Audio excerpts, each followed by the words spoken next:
Hello and welcome to The Entrepreneurs on Monocle Radio, the show all about inspiring people, innovative companies and fresh ideas in global business.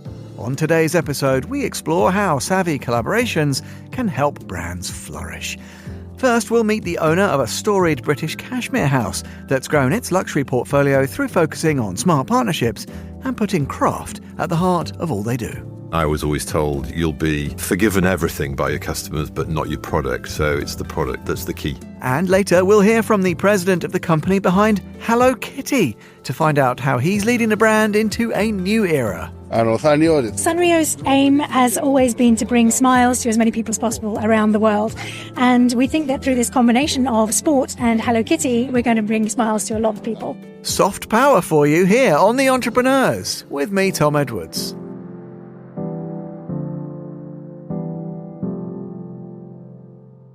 You're listening to The Entrepreneurs. Adam Holdsworth is the CEO and owner of N.Peal, the British luxury cashmere house founded in Mayfair's iconic Burlington Arcade back in 1936. After buying the company in 2006, Adam used his background in the wool business to relaunch the brand by improving the quality and design of the product while remaining true to its heritage and evolving its practices to meet modern standards of sustainability. Adam stopped by Midori House to discuss N.Peal's growth and new retail locations, but he began by telling me about the history of the business. It is an institution. We've been in the Burlington Arcades in 1936, and there's lots of history there, going right back to customers Marilyn Monroe and Sophia Loren, and through Elizabeth Taylor and Diana, and then more the modern day, obviously James Bond, and then the current collection with Stanley Tucci. So, yeah, it's a lovely heritage brand. Quality, we're more on the timeless design and modern detailing, but timeless, and that's the beauty of it. It's funny because I think the brands that we like and appreciate at Monocle are brands that have timelessness, as part of the DNA, but also just not in a hurry, slowing things down a little. Some of the other principles, buy less but buy better. Are we beginning to see more broadly in the kind of premium brand space and in luxury that the narrative has caught up with the businesses that were always based on those values? Has that happened a bit, do you think? Definitely, yes. I think that's the modern day consumer. They're more conscious about what they're buying, and buying less and better, buying better, I think is very much a theme of today. And we just happen to be sat right bullseye in that space, so it's quite a handy place to be. But I think it's super important, and particularly in this sort of modern day era of fast fashion and loose morals, that having integrity and a quality product is at the core. And I was always told, you'll be forgiven everything by your customers, but not your product. So it's the product that's the key. Tell me a bit about that then in your own approach, because you've kind of reinvigorated the brand, haven't you, Adam? How do you do that? Because I'm always really interested in this program in talking to businesses that innovate and change the message, change some of the principles, but are respectful of that heritage and that tradition. Tell me a bit about how and why you've managed that and why that was interesting to you. N.Peal was, this goes back, crikey, longer than I'd like now, about 18 years. And I bought only the brand that actually stopped trading. So it was about relaunching it in its, being respectful of what was gone before and then moving it forward, but doing it in an evolutionary way, always in an evolutionary way and not a revolutionary way. I think that's always been the key. And slow and steady growth. We're not interested in growing at 50%, 100%. We're always looking for that 10 or 15% growth every year. And it's sustainable and manageable, and you can enjoy the business as you go rather than pull your hair out. Well, we pull our hair out anyway, but anyway, that's modern day life. And it's funny about sustainability, because I think people, certainly thinking about, sourcing materials and global supply chains, people are talking about that when they talk about sustainability, but actually the business has to be sustainable first. It has to be a going concern before you can worry about that.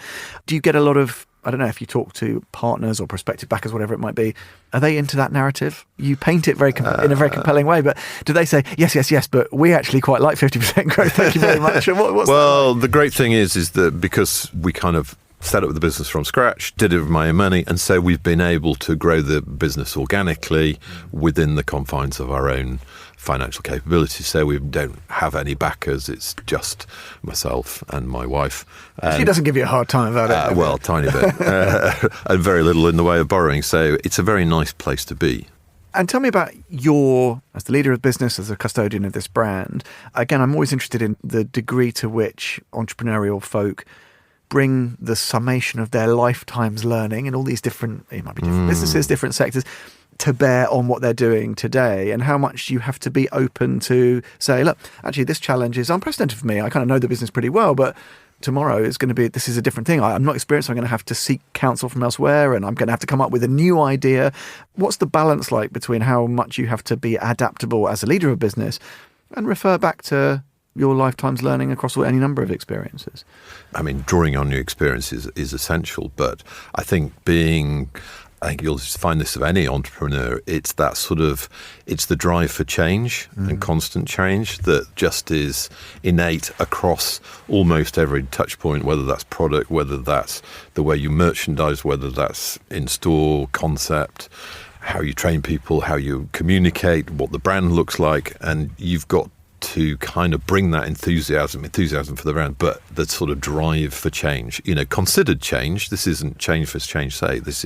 But unless you're moving forwards, you're going backwards. And that's always been kind of the philosophy. And that's the drive that goes with it. It's also a curse, of course, because it means that your brain never stops. Well, yeah, I mean, I don't like to do glib labels, but, what kind of entrepreneur are you, Adam? Are you, sort of restless perfectionist? Are you a kind of frustrated artist? How would you sort of categorise it? Frustrated Bit of both. artist. A bit of both, really.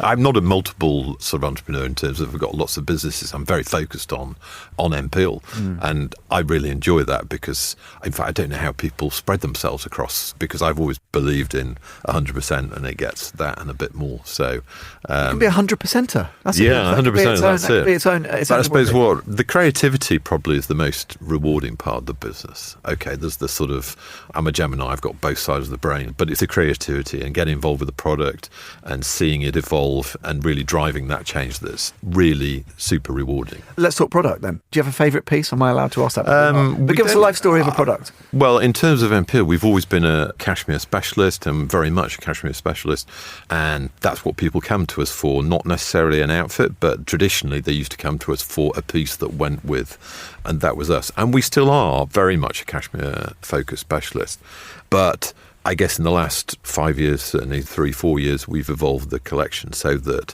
there is more outerwear coming in, more tailored pieces, linen through the summer.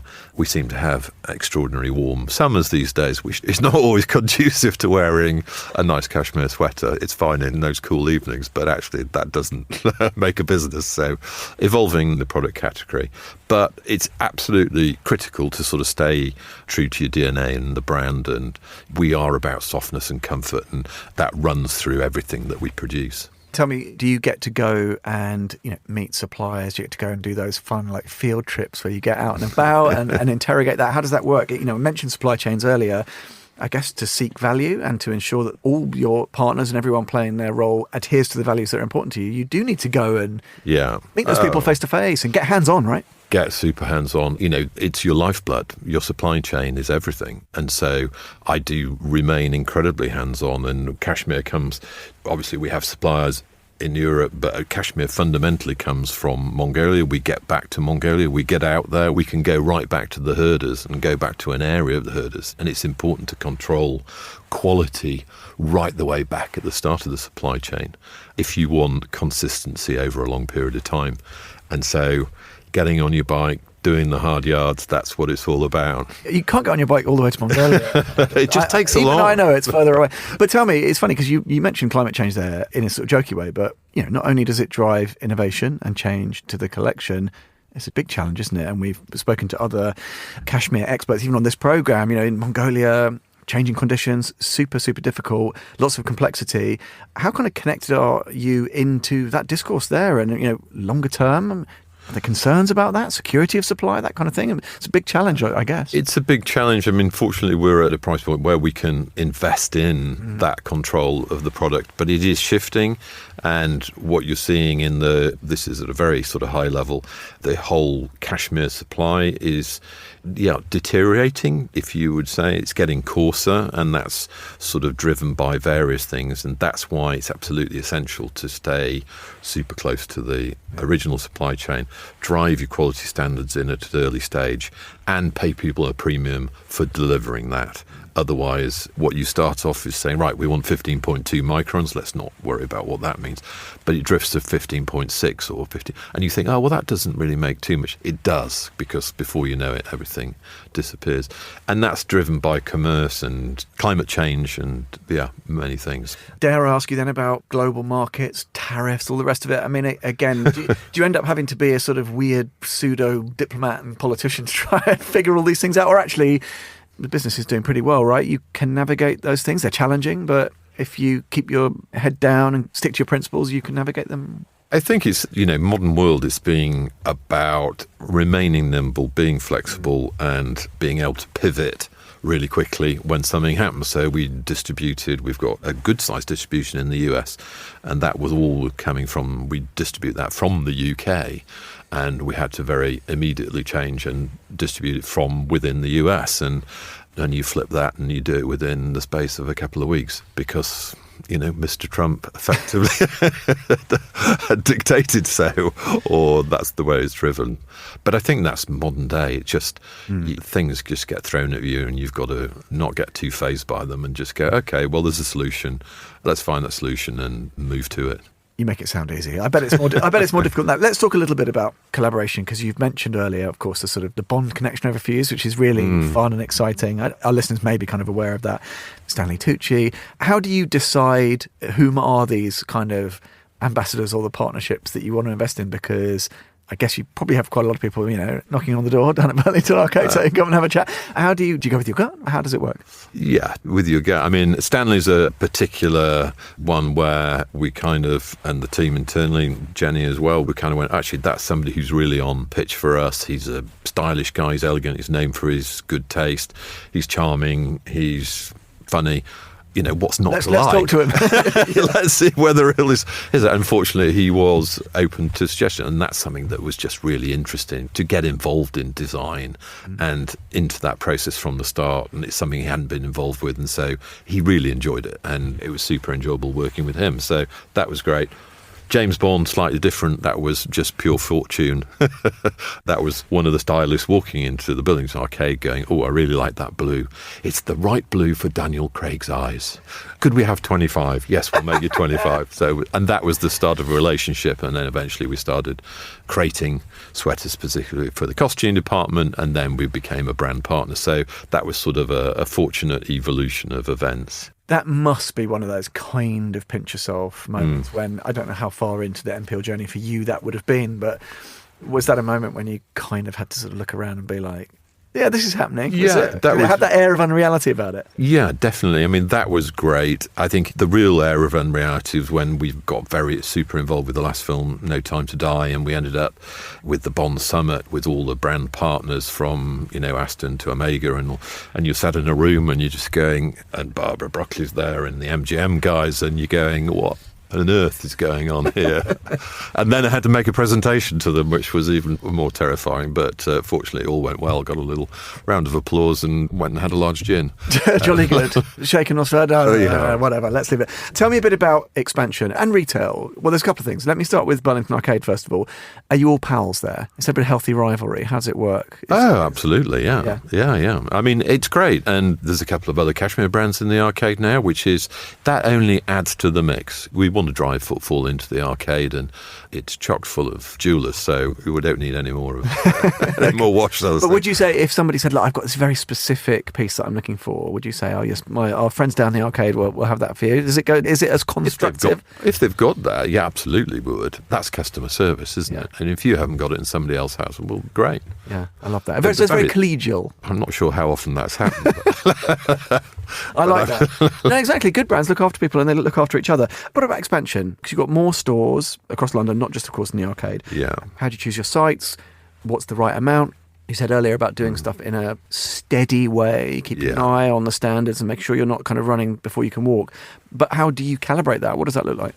I think it's exactly what we're saying. It's got to be proportionate to, the size of the business. And so we wouldn't go off, and we've got, plenty of stores in 7 now in London. I can't believe we've got 7, but 7 in London, 2 in New York, 1 in Munich. And so there's opportunity to grow flagship sites within Europe. Paris would be the obvious one. And there's plenty of opportunity to put additional flagship sites down in the US. We're only in New York. There's obviously LA, Chicago, Boston, Florida and Texas. And so you've got plenty to go at. And fortunately, being an owner-managed business, you can wait for the right deal and the good deals. So we're not driven by investors to always grow or produce a specific return. We can pick our deals and do what's right for the brand. I think that's really important. There's a glint in Adam's eye, listener. So if you're a realtor in some of these markets, maybe drop him a line. What would the fantasy expansion look like if we think about international growth? Even given what you've just said there, do you look at a specific market? Is it the classic thing where you go for a wander and say, actually, these are the bedfellows that we could use in whatever market it might be? I mean, that's exactly what last week I was in Paris and spent 2 days and just walked the streets. That sounds pretty terrible. But walked the streets of Paris and you look around the different areas. You go and look at Saint-Germain and you go up and around the Champs-Élysées and Georges V and down Rue François to... Rue Bachemont, Monocle's did you stop by to see us? Absolutely. Yeah. And Rue Saint-Honoré. And you go around and you get a good feel of the streets and the footfall and the customer, and because you can do all the data analysis that you want, but it's sort of, in the end, there's got to be a sort of a gut decision. Yeah. Well, and I guess you can do that, right? What a lovely thing that you can go with your instincts. I always ask entrepreneurs on this program, and sometimes it's easier depending on what the product is. What happens if you're sort of walking down the street and you spot somebody strolling the other way, they're wearing the garment, they've got the scarf, they've got the whatever it might be. How finely tuned is your radar to do that, and what happens when that happens? And do you ever fall into conversation with people? Do you ever ask them about their experiences? What's that like? Because I love that idea, not just of the sort of snooping on the customer a little bit, but that idea when you get that real feedback in the real world. How does that work with N.Peal? I mean, first of all, yes, when you see people, walking down the street, it's always a buzz, actually. That's awesome. I actually rarely get into conversation. I'll only actually broach the issue if I'm literally with the person, and then you kind of go, oh, that's a nice sweater, and you go, where do you get it? Oh, N.Peal. Oh, yeah, and then you sort of get into a chat and get that feedback. It's actually easier just having that conversation with customers in store. I'll go and talk to people in store. It's less weird. Yeah, I was going to say, when I was asking you the question, this could make you sound like a bit of a weird stalker. Yes, I've noticed it. And is that the best feedback? In store, in the moment, face to face, because there's always talk about distance from customers and online feedback forums and all the rest of it, influencers, blah blah. Is the best thing just to chat right Absolutely. There, face-to-face? Yeah, face-to-face feedback is always it's usually more honest and it's direct. I mean, you've always got to consider it within a wider picture because one specific opinion isn't always correct, but particularly if you get enough feedback, it's usually pretty spot on, actually. And so do you have in your mind a customer, I don't know if it's thinking about new product line, this season's colours or whatever it might be, or do you have to actually guard against being prescriptive and having somebody in mind, because customer could be anybody anywhere? Do you know what I mean? Yeah, I think as a cashmere specialist, you're selling to a considerable age range. We've got the teenage daughters of and sons right the way through. So, but increasingly, as you start to expand the product range, you do actually have to have a vision of what that outfit looks like, not necessarily product. And the minute you start to create a look, then you've got to really have a customer in mind and where they're wearing it and how they're wearing it and for what reasons they're wearing it. And then that really sort of informs the whole design process. You have a lot to think about. There's always a lot to think about. Adam, what is next? What's coming up? What are you most excited about? Is that by market? Is it by product? Is it by collaboration? What are the things that are filling you with energy at the moment? Well, we're still deep into, we've got a second portion of the Stanley Tucci collection coming out in May next year, which coincides with a film he's doing, which is nice. So that's really super exciting. And we are 90 years old in the next year as well as a brand. We originally started in 1936 in the Burlington Arcade, and so we'll be having a specific celebration to mark those 90 years. And so we haven't kind of just identified exactly what we're doing, but it's going to be, focused around an iconic product and looking, back into the archives. So that's going to be really super fun. That's pretty exciting. Yeah. 90 years. And again, I said about pinch yourself moments. Yeah. Again, take a step back for us. 90 years. I mean, that's incredible heritage. There's the Burlington story. Now there's growth. You've played a part in recalibrating expectation, relaunching, renewing this brand. Do you ever give yourself the latitude, the freedom to actually take a step back and look at this and think, hey, I've not done too badly here? Or is that how complacency begins? I think it's a very rare moment, and I think that's what I was alluding to earlier, is that's the affliction of an entrepreneur, is that the minute you've arrived, you're already looking ahead, and things could be better, and things could be bigger, and so it's a rare moment you can actually, which is super nice when you do it, is just stop and go, actually, yeah, well done, that's amazing. But then the next day, let's get on again. That was Adam Holdsworth, the CEO and owner of N.Peal. And you can find out more. Head on over to npeel.com.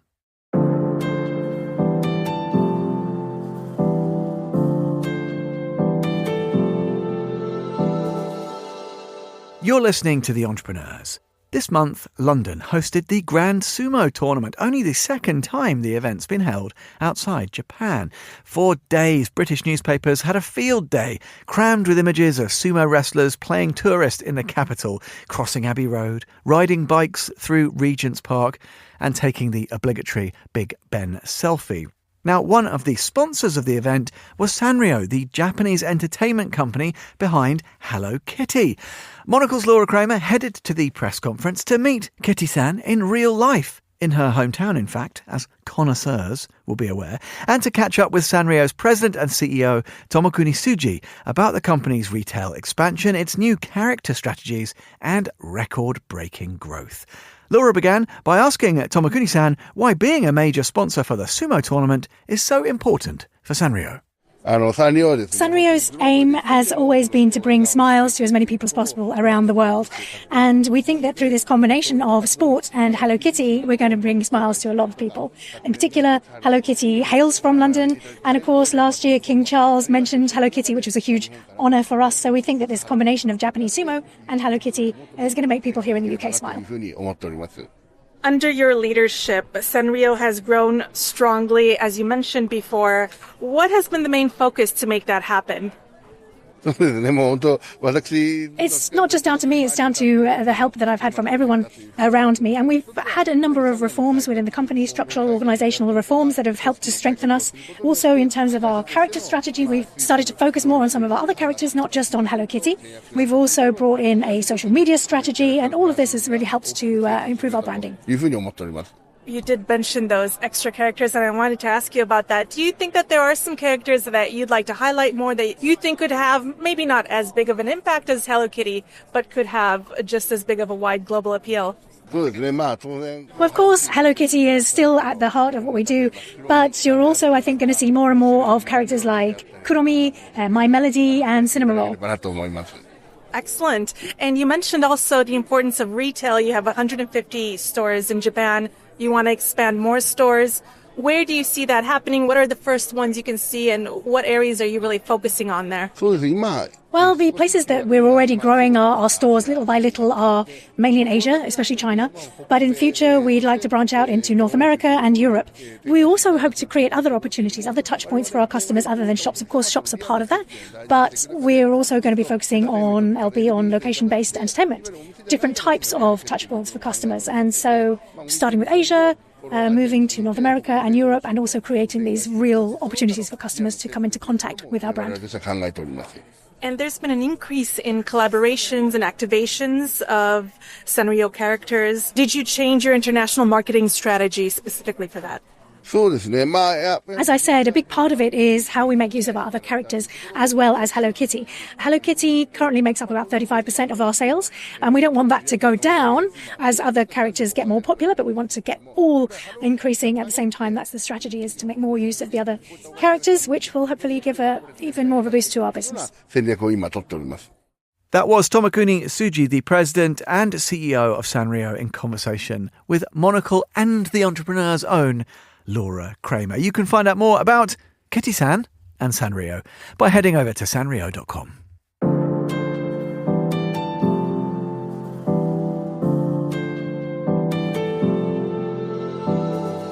And that is all for this soft-to-the-touch edition of The Entrepreneurs. We'll be back at the same time next week. Do look out for Eureka, of course, available every Friday. The programme's produced by Laura Kramer with audio editing by David Stevens. And if you'd like to get in touch with Laura about the show, email her on lrk@monocle.com. In the meantime, follow us and catch up with past editions at monocle.com or wherever you get your audio. I'm Tom Edwards. Goodbye and thanks for listening to The Entrepreneurs.